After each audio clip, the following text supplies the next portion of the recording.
திராவிட model என்பது சாதாரண அரசியல் முழக்கம் அல்ல.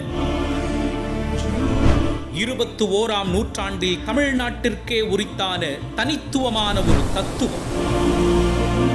உலகெங்கும் உள்ள அனைத்து மாடல்களும் பொருளாதார உற்பத்தியில் மட்டுமே கவனம் செலுத்தும் நிலையில் திராவிட மாடல் அனைத்து மக்களுக்குமான சமமான வளர்ச்சியை உறுதி செய்து வருகிறது.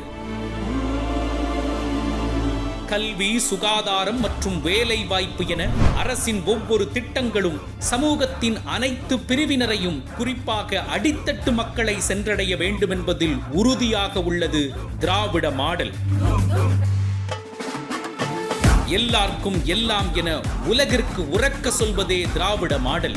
எல்லாருக்கும் எல்லாம் என்ற ஒற்றை இலக்கை நோக்கி சவால்களை எதிர்கொண்டு மாற்றங்களை உருவாக்கும் ஒரு தொடர்ச்சியான உறுதியான முயற்சியே திராவிட மாடல்.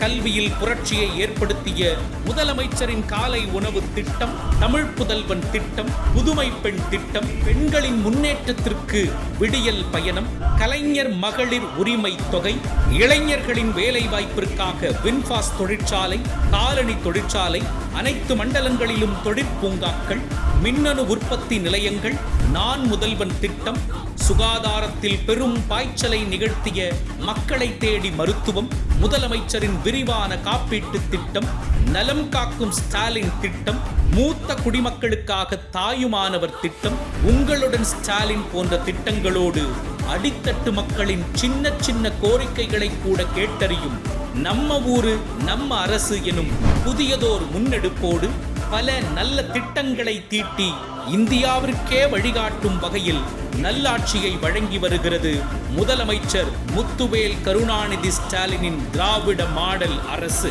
திராவிட மாடல் யாரையும் தாழ்த்தாது, அனைவரையும் சமமாக நடத்தும். திராவிட மாடல் யாரையும் புறக்கணிக்காது, அனைவரையும் அரவணைக்கும்.